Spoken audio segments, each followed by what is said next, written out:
வணக்கம். இந்த பதிவுல மகரம் ராசி அன்பர்களுக்கு உரிய சனி பெயர்ச்சி பலன்கள். மகரம் ராசியை பொறுத்தளவு பாத்தீங்கன்னா ஜென்ம சனி விலகி 7.5 சனியின் கடைசி சனி என்று சொல்லக்கூடிய பாத சனி அப்படிங்கிறது இப்ப உங்களுக்கு ரன்னிங்ல இருக்குது. அதாவது குடும்ப சனின்னு கூட இதை பாத்தீங்கன்னா சொல்லுவாங்க. ஏன்னா ராசிக்கு 2ஆம் இடத்துல அமரக்கூடிய சனி குடும்ப சனின்னு சொல்லுவாங்க. ஸோ 7.5 சனியை பொறுத்தளவு பாத்தீங்கன்னா மிக கடுமையான காலகட்டம் அப்படிங்கிறது தான் ஜென்ம சனி. அதையே கடந்து வந்துட்டீங்க. ஸோ குடும்ப சனியை கடக்கிறது ஒரு பெரிய விஷயம் கிடையாது அப்படின்னாலுமே இது உங்களுக்கு ஒரு வாழ்நாள் அவமானத்தை தராமல் போகாது. சார் இதுக்கு முன்னாடி பார்த்த அவமானத்தை விடவா சார் அப்படின்னா எஸ். மற்ற விஷயங்கள்ல ஏதோ ஒரு பார்த்தீங்கன்னா ஒரு பாசிட்டிவான நிலைகள் எல்லாமே கொடுத்தாலுமே, அதாவது கொஞ்சம் லேட் ஆனாலுமே காசு கிடைச்சிரும், லேட் ஆனாலுமே பார்த்தீங்கன்னா நல்ல வேலையில உட்கார்ந்துருவீங்க, சம்பளம் லேட்டாக கொடுத்தா கூட கொடுத்துருவாங்க. ஸோ எது லேட்டாக கிடைச்சாலும் கிடைச்சிரும். பட் ஒரு வாழ்நாள் அவமானத்தை இந்த மகரம் ராசி அன்பர்கள் எதிர்கொள்ளக்கூடிய ஒரு காலகட்டம் அப்படிங்கிறது இப்போ ரன்னிங்ல இருக்குது.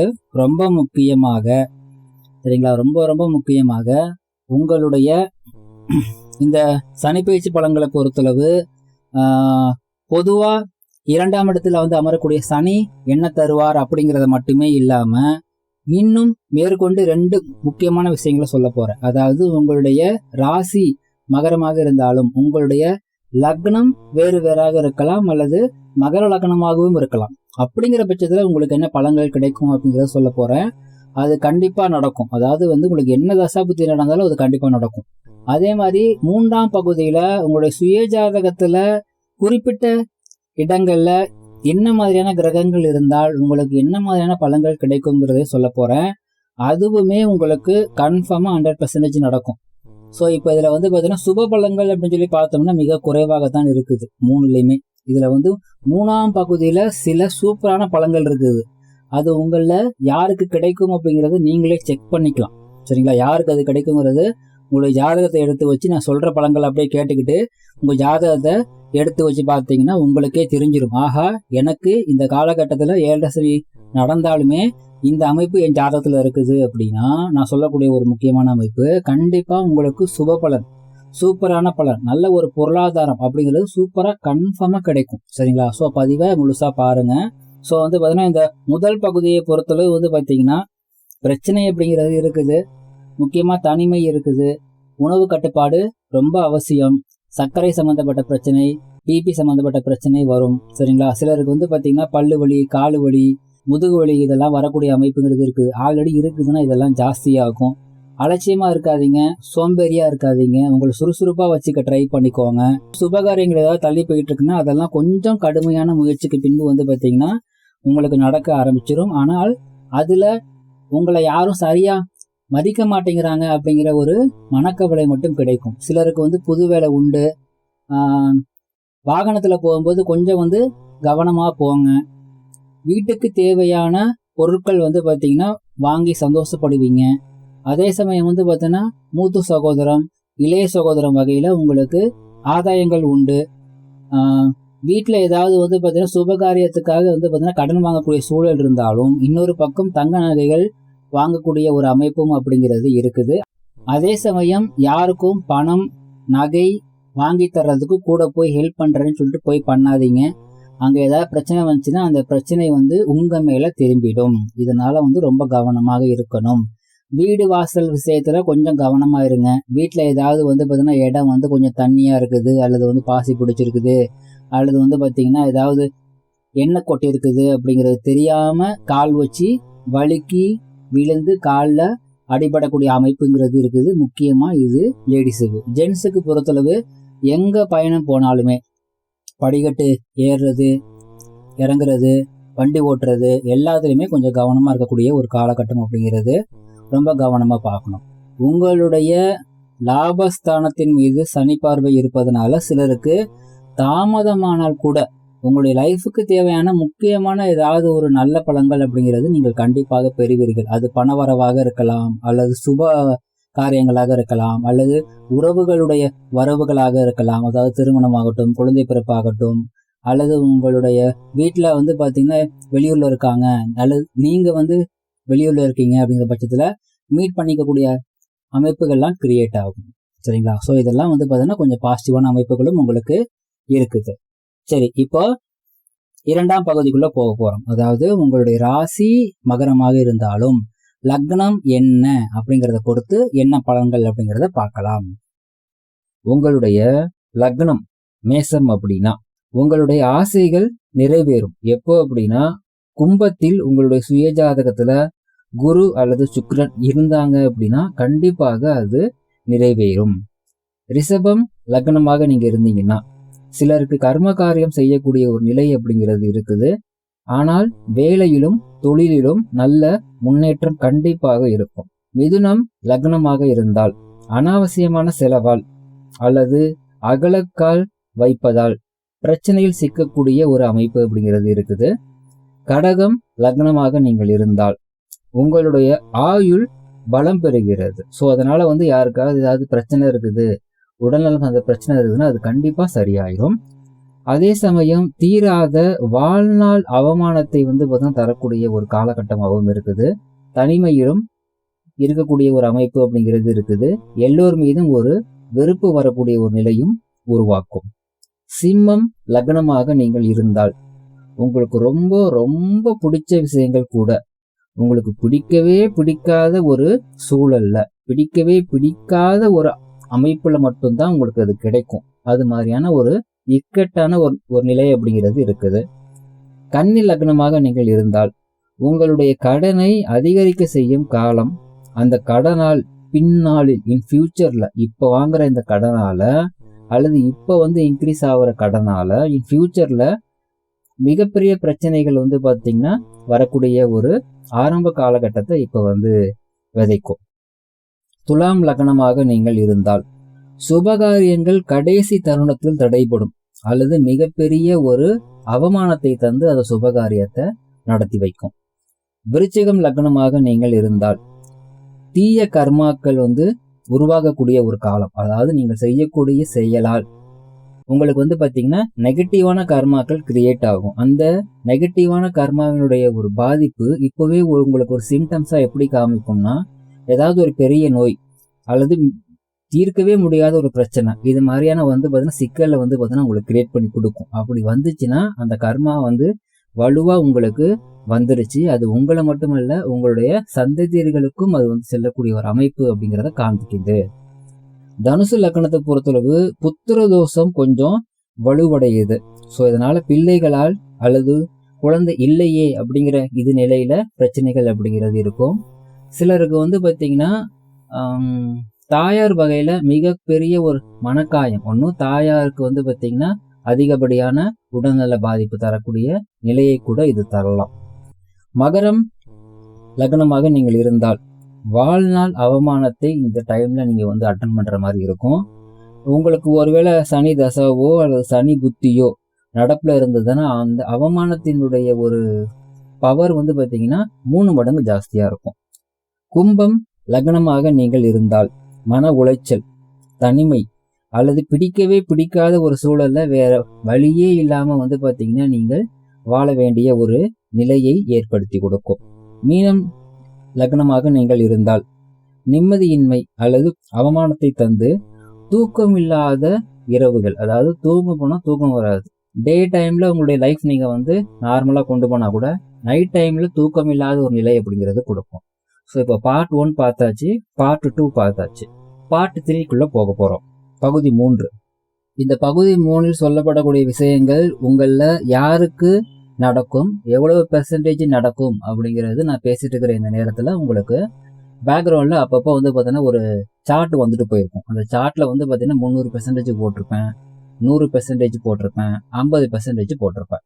ஸோ அந்த 300% அப்படிங்கிற இடத்துல நான் சொல்லக்கூடிய அமைப்புகள் இருந்துச்சுன்னா கண்டிப்பா உங்களுக்கு அது நடக்கும். அது 3 மடங்கு அதிகமாக நடக்கும்னு அர்த்தம், வலுவாக நடக்கும்னு அர்த்தம்.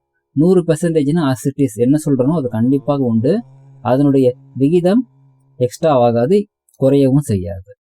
50% போட்டிருக்கேன் இல்லைங்களா, அந்த இடத்துல இருக்கும் பொழுது உங்களுக்கு சொல்லக்கூடிய அந்த ஒரு பலன்களுடைய பலம் பாதி தான் உங்களுக்கு கிடைக்கும்.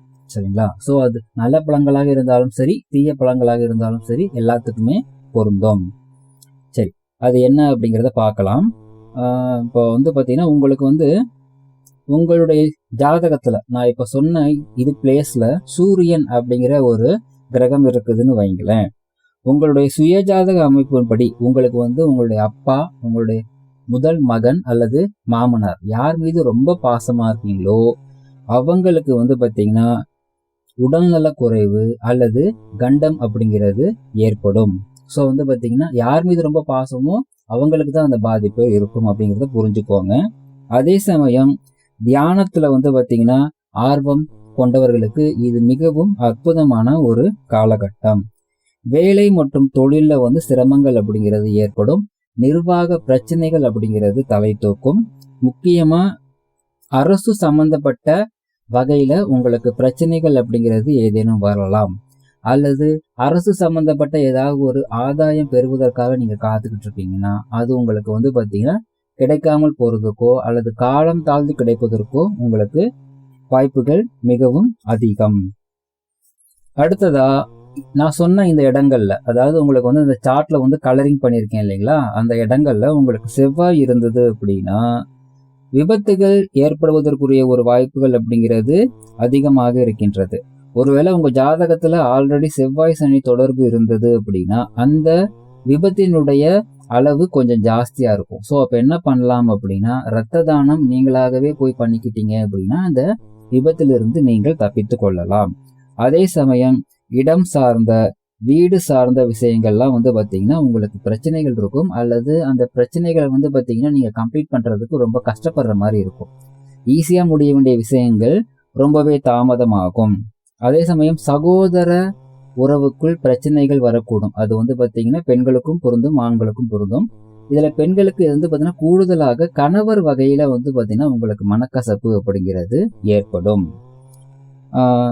இதே சமயம் உங்களுடைய சுய ஜாதகத்துல மிக கடுமையான ஒரு மாரக காலம், அதாவது உயிர்கண்டம் தரக்கூடிய காலமா இருந்துச்சு அப்படின்னா இந்த அமைப்புல உங்களுக்கு கடுமையான ஒரு பாதிப்புகள் அப்படிங்கிறது இருக்கும். ஒருவேளை பாத்தீங்கன்னா எலும்புகள் இது சார்ந்த விஷயத்துல ஏதாவது சின்ன கிராக்காவது உங்களுக்கு கண்டிப்பாக விழக்கூடிய ஒரு அமைப்பு அப்படிங்கிறது இருக்குது. அடுத்ததான் இந்த இடத்துல புதன் இருக்குதுன்னு வைங்களேன், ஏதாவது துரோகம், அதாவது வாழ்நாள்ல இப்படி ஒரு துரோகத்தை இவங்க கிட்ட இருந்து எனக்கு கிடைக்கும்னு நான் எதிர்பார்க்கவே இல்லை, அப்படி ஒரு துரோகம் எனக்கு கிடைச்சிருச்சு அப்படின்னு சொல்லிட்டு உங்களுடைய மனம் வெறுத்து போகக்கூடிய ஒரு தன்மையை ரிசீவ் பண்ணும். அதே சமயம் சிலருக்கு தொழில்ல நல்ல லாபத்தை கொடுக்கும். அதாவது தொழில்ல ஒரு முன்னேற்றமே இல்லை, என்ன பார்த்தீங்கன்னா உங்களுக்கு பிரச்சனை இருந்தாலும் ஏதேனும் ஒரு வகையில தொழில இருந்து உங்களுக்கு காசை கொண்டு கொடுத்துரும். சரிங்களா? அதே சமயம் பார்த்தீங்கன்னா ஏதாவது காலி இடம் வாங்குறதுக்காக ட்ரை பண்றீங்கன்னா அந்த முயற்சி சற்று தாமதத்திற்கு பிறகு கைகூடிய கைகூடக்கூடிய ஒரு அமைப்பு அப்படிங்கிறது இருக்குது. சரிங்களா? அதே சமயம் பார்த்தீங்கன்னா ஞாபக மறதி சம்பந்தப்பட்ட பிரச்சனைகள் அப்படிங்கிறது அதிகமாகும். ஸோ ஞாபக மறதியால ஏதாவது பிரச்சனைக்குள்ள நீங்களா போய் தெரியாதனமா வாலண்டியரா மாட்டிக்கக்கூடிய ஒரு அமைப்பு அப்படிங்கிறது இருக்கு. சரி, அடுத்ததா இந்த இடத்துல குரு இருந்ததுன்னா, அதாவது நான் சார்ட்ல கலரிங் பண்ணிருக்கிற இடத்துல உங்களுக்கு குரு இருந்ததுன்னா கண்டிப்பா இது உங்களுக்கு சூப்பரான ஒரு பீரியட். அதாவது அந்த குரு அப்படிங்கிற அமைப்பு பாத்தீங்கன்னா உங்களுக்கு நல்ல ஒரு பொருளாதாரத்தை ஏற்படுத்தி கொடுக்கும். உங்களுக்கு நல்ல பாத்தீங்கன்னா உங்களுடைய சுத்தி இருக்கிற உங்களுக்கு தேவையான எல்லா வசதிகளையும் உங்களுக்கு பாத்தீங்கன்னா ஏற்படுத்தி தரக்கூடிய ஒரு காலமாக இருக்கும். அதுக்கு தகுந்த பொருளாதாரம் உங்களுக்கு தேடி வந்துடும். ஏதேனும் விதத்துல உங்களுக்கு சம்பாத்தியத்தை கொண்டு கொடுத்துரும். முக்கியமா வேலை இல்லாதவங்களுக்கு நல்ல வேலை கிடைக்கும், வேலை இழக்கிறவங்களுக்கு சம்பள உயர்வு கிடைக்கும், பதவி உயர்வுக்காக வெயிட் பண்றவங்களுக்கு பதவி உயர்வு கிடைக்கும், அதுவும் பிடிச்ச இடத்துல பிடிச்ச மாதிரியே கிடைக்கும். ஸோ இது மாதிரியான பாசிட்டிவான விஷயங்கள், அதாவது வேலை, தொழில், பொருளாதாரம் இது சார்ந்த விஷயத்துல நல்ல ஒரு முன்னேற்றம் இருக்கும். சிலருடைய சுய ஜாதகத்துல நல்ல தசாபுத்தி நடப்புல இருந்ததுன்னா இந்த டைம் உங்களுக்கு என்னதான் உங்களுக்கு பாத்தீங்கன்னா ராசிப்படி ஏதாவது பிரச்சனையான ஒரு அமைப்பு இருந்தாலுமே, மற்ற கிரக அமைப்பால ஏதாவது பிரச்சனையான அமைப்பு இருந்தாலுமே, லைஃப் டைம்ல ஒரு அச்சீவ்மெண்ட், இந்த டைம்ல நான் இப்படி ஒரு விஷயம் எனக்கு கிடைச்சது, இப்படி ஒரு விஷயத்த நான் பண்ணேன் அப்படின்னு சொல்லிக் கொள்ளும்படியாக, பாசிட்டிவாக நீங்கள் சொல்லிக் கொள்ளும்படியாக ஒரு பலன்கள் அப்படிங்கிறது கண்டிப்பாக இருக்கும். அது அவங்களோட சுயஜாதகப்படி, அதாவது படிப்புல இருக்கலாம், நான் இந்த வருஷம் இந்த மாதிரி ஒரு கிரேட்ல பாஸ் பண்ணேன், இப்படி ஒரு வேலை எனக்கு சூப்பரா கிடைச்சிச்சு, நல்ல கல்யாணம் நடந்துச்சு, சூப்பரா குழந்தை பிறந்துச்சு, நல்ல வீடு கட்டினேன், இது மாதிரி என்ன ஒரு பாசிட்டிவான பலனும் உங்களுடைய வயது, உங்களுடைய பாலினம், உங்களுடைய சுயஜாதக கர்மாவை பொறுத்து என்ன நல்ல பலன்கள் நீங்கள் பெற வேண்டுமோ அந்த நல்ல பலன்களை இது கொண்டு வந்து கொடுக்கக்கூடிய ஒரு நிலை அப்படிங்கிறது இருக்கும். அதே சமயம் இங்க சுக்கிரன் இருக்குதுன்னு வைங்க, இதுவுக்கும் வந்து பாத்தீங்கன்னா நான் சொன்ன பலன்கள் பொருந்தும். பட் இதுல கூடுதல் என்ன அப்படின்னா, இதுல வந்து பாத்தீங்கன்னா காசு கொஞ்சம் எக்ஸ்ட்ராவா கூடுதலாக வரும், அதிகமாக வரும். ஆனா செலவுகளும் வந்து பாத்தீங்கன்னா கொஞ்சம் ஜாஸ்தியா பண்ணக்கூடிய ஒரு நிலை அப்படிங்கிறது இருக்கு. முக்கியமா இந்த அமைப்பு, அதாவது சுக்கிரன் இருக்கக்கூடிய இது பட்சத்துல நல்ல ஒரு வீட்டுக்காக வந்து பாத்தீங்கன்னா நீங்க ட்ரை பண்றீங்க. அதாவது வீடு கட்டுறதுக்காக இருக்கலாம், வீடு வாங்குறதுக்காக இருக்கலாம். அந்த முயற்சிகள்லாம் சூப்பரா கைகூடக்கூடிய ஒரு அமைப்பு அப்படிங்கிறது இருக்குது. அதே சமயம் உங்களுடைய சுயஜாதகத்துல வந்து பாத்தீங்கன்னா சனி புத்தி அல்லது வந்து பாத்தீங்கன்னா சுக்கிர புத்தி நடப்புல இருந்துச்சுன்னு வைங்களேன், அட்லீஸ்ட் வந்து பாத்தீங்கன்னா ஒரு சுக்கிரனுடைய தசா நடப்புல இருந்தால் கூட கொஞ்சமா அது உங்களுக்கு நல்ல ஒரு லாபத்தை கொண்டு வந்து கொடுக்கும். பட் இதுல வந்து ஒரே ஒரு மைனஸ் என்ன அப்படின்னா, வெகு சிலருக்கு உங்களுடைய சுயஜாதகத்துல கொஞ்சம் வந்து பாத்தீங்கன்னா கோளாறான தசாபுத்தி இருந்ததுன்னா தவறான பழக்க வழக்கம் கொண்ட நபர்கள் லைஃப்ல வந்து பாத்தீங்கன்னா வந்துட்டு போவாங்க. அதாவது வந்து பாத்தீங்கன்னா ஆண்களுடைய வாழ்க்கையில பெண்கள், பெண்களுடைய வாழ்க்கையில ஆண்கள், இந்த மாதிரி அமைப்பு அப்படிங்கிறது இருக்குது. சரிங்களா? அடுத்ததா இந்த இடத்துல உங்களுடைய சுயஜாதகத்துல சனி இருந்ததுன்னா, அதாவது கலரிங் பண்ணியிருக்கிற இடத்துல உங்களுக்கு சனி இருந்தது அப்படின்னா வந்து பாத்தீங்கன்னா உங்களுடைய தொழில்ல, வேலையில நல்ல ஒரு மாற்றம் அப்படிங்கிறது இருக்கும். அதே சமயம் உங்களுடைய சுயஜாதகத்துல சனி நன்மை தரக்கூடிய அமைப்புல இருந்ததுன்னா அந்த நன்மையினுடைய விகிதம் இந்த காலகட்டத்துல சூப்பரா இன்க்ரீஸ் ஆகும். ஒருவேளை உங்களுடைய சுயஜாதகத்துல சனி உங்களுக்கு கெடுதல் தரக்கூடிய அமைப்புல இருந்ததுன்னா அந்த கெடுதலையும் இது வந்து இன்க்ரீஸ் பண்ணும். அதாவது ஆல்ரெடி சனி என்ன பலத்துல இருக்கார், உங்களுக்கு நல்லது பண்றாரா கெடுதல் பண்றாரா, அதை இவர் இன்க்ரீஸ் பண்ணுவார், இந்த காலகட்டத்துல இன்க்ரீஸ் பண்ணிக்குவார். சரிங்களா? அடுத்ததான் இந்த இடங்கள்ல, அதாவது கலரிங் பண்ணியிருக்கிற இடத்துல ராகு இருந்தால் இது கொஞ்சம் கடுமையான காலகட்டம், ரொம்ப ரொம்ப ரொம்ப கடுமையான காலகட்டம். ஏன் அப்படின்னா வந்து பாத்தீங்கன்னா உங்களுடைய சுயஜாதகத்துல ஒருவேளை சனி ராகு தொடர்பு இருந்தால், சனியினுடைய சாரத்தில் ராகு இருந்தால், ராகுவனுடைய சாரத்தில் சனி இருந்தால், சனிக்கு திரிகோணத்தில் ராகு இருந்தால், சனி கூட ராகு இருந்தால், சனி பார்வையில் ராகு இருந்தால், ஒருவேளை சனி புத்தியோ ராகு புத்தியோ நடப்பில் இருந்தால் இந்த காலகட்டம் அப்படிங்கிறது ரொம்ப கடுமையாக இருக்கும். உங்களுடைய தொழில் மற்றும் வேலையில மிக கடுமையான நெருக்கடியான சூழல் இருக்கும். உங்களுக்கு பிடிச்ச விஷயங்கள் பிடிச்சபடி உங்களுக்கு கிடைக்கவே கிடைக்காது. அதாவது பிடிச்ச விஷயத்த பிடிக்காத சூழல்ல அட்டன் பண்றக்கூடிய ஒரு நிலை அப்படிங்கிறது இருக்கும். அதே சமயம் இந்த காலகட்டத்துல எப்படி சொல்றது, தேவையில்லாத புதிய பிரச்சனையில மாட்டிக்க கூடாது. இது ரொம்ப ரொம்ப முக்கியம். சரி, அடுத்ததா வந்து பாத்தீங்கன்னா இந்த இடங்கள்ல கேது இருந்தால் இது வந்து பாத்தீங்கன்னா ஞானத்தை உங்களுக்கு கொடுக்கும். ஆன்மீக பாதையில் நீங்கள் பயணிக்கக்கூடிய பட்சத்துல உங்களுக்கு மிக அற்புதமான ஒரு ஞானத்தை கொடுக்கும், நல்ல குருவை கொண்டு வந்து கொடுக்கும். அதுவும் வந்து பாத்தீங்கன்னா உங்களுடைய ஜாதகத்துல சனி கேது தொடர்பு இருந்தால் இந்த காலகட்டம் மிக அற்புதமான ஒரு ஆன்மீக வாழ்வை கொடுக்கும். ஆன்மீகத்துல இன்ட்ரெஸ்ட் இல்லை அப்படிங்கிற பட்சத்துல மிக கடுமையான மன நெருக்கடி, ஒருவேளை வந்து பாத்தீங்கன்னா எனக்கு எதுவுமே லைஃப்ல வேணாம், நான் செத்துடுறேன் அப்படிங்கிறபடியான சூழ்நிலை கூட ஏற்படுத்தி கொடுக்கும். ஆனால் உங்களுக்கு வந்து அப்பவும் ஞானத்தை நோக்கி தான் கூட்டிட்டு வரும். அதாவது கடவுள் நம்பிக்கை இல்லாதவர்களுக்கும் கடவுள் நம்பிக்கையை ஏற்படுத்தி தரக்கூடிய ஒரு காலகட்டமாக இது இருக்கும். சரிங்களா? சரி, இப்ப வந்து பாத்தீங்கன்னா பகுதி 3 முடிந்தது. முதல் பகுதியில சொல்லப்பட்ட பலன்கள் அப்படிங்கிறது பொதுவான பலன்கள், அது 30 to 40% வந்து நடக்கும். சுயஜாதக அமைப்புப்படி அது மாறுபடும். செகண்ட் பார்ட்ல சொல்லப்பட்ட விஷயங்கள் வந்து பாத்தீங்கன்னா 80% மேல கன்ஃபார்மா நடக்கும். உங்களுக்கு என்ன தசாபுத்தி நடந்தாலும் சரி, அது கன்ஃபார்மா 80% மேல நடந்தே தீரும். அதாவது நல்ல தசாபுத்தியா இருந்தாலும் அதுல சொல்லப்பட்ட பலன்கள் ஒரு நாளாவது உங்களுக்கு கிடைக்காம போகாது. ஒருவேளை கெட்ட தசாபுத்தியா இருந்தாலும் கூட அதுல சொல்லப்பட்ட நல்ல பலன்களும் உங்களுக்கு கிடைக்காம போகாது. இந்த லாஜிக்கை புரிஞ்சுக்கோங்க. 3வது பகுதியில் சொல்லப்பட்ட பலன்கள் அப்படிங்கிறது உங்களுக்கு என்ன தசாபுத்தி நடந்தாலுமே, எப்படி நான் சொன்னேன் இல்லைங்களா, செகண்ட் பகுதிக்கு எப்படி சொன்னேன் அதே மாதிரி இந்த 3ஆம் பகுதியில் சொல்லப்பட்ட விஷயங்களும் கண்டிப்பாக 80 to 100% இங்க கண்டிப்பாக கிடைக்கும். இதுல என்ன ஒரே ஒரு விஷயம்னா, ஒருவேளை சொல்லப்பட்ட கிரகங்கள் வக்ரமாக இருந்தால் மட்டும் நெகட்டிவான சொன்ன பலன்கள் எதுவுமே உங்களுக்கு நெகட்டிவா கிடைக்காது. அதாவது கெட்ட பலன்கள் மாதிரி வந்து அது நல்ல பலன்களாக மாறிவிடும். பயமுறுத்துற மாதிரி வந்து கடைசி நேரத்துல உங்களுக்கு கை கொடுத்து வந்து பாத்தீங்கன்னா பாசிட்டிவா அந்த பலன்களை கொடுத்துட்டு போயிடும். அதாவது பயமுறுத்தும், ஒரு கெடுதலாக நடந்துடுமோ அப்படிங்கிறபடியான சூழலை ஏற்படுத்துமே தவிர அது கடைசி நேரத்தில் உங்களுக்கு ஒரு நல்ல பலனை கொடுத்து விட்டு போயிடும். ஸோ இப்போ சனிப்பெயர்ச்சி பலன்களை பொறுத்தளவு உங்களுக்கு 3 பகுதியாக சொல்லியிருக்கேன். இந்த 3 பகுதியுமே உங்களுக்கு பலனுள்ளதாக இருக்கும். மற்றபடி மேற்கொண்டு உங்களுக்கு ஆலோசனை தேவைப்பட்டது அப்படின்னா சுயஜாதக ஆலோசனை நீங்கள் பெற்றுக்கொள்ளலாம். நீங்கள் ஃபோன் வழியாகவும் பார்த்தீங்கன்னா நீங்கள் ரிசீவ் பண்ணிக்கலாம், அல்லது வாட்ஸ்அப்பில் ஆடியோ ரெக்கார்ட் வழியாகவும் ரிசீவ் பண்ணிக்கலாம், அல்லது நேரடியாக ஆஃபீஸ் ரிசீவ் பண்ணிக்கலாம். பட் எல்லாத்துக்குமே அப்பாயின்மெண்ட் அப்படிங்கிறது மஸ்ட். எல்லாம் வல்ல இறைவன் உங்களுக்கு துணை இருக்கட்டும். வாழ்த்துக்கள்.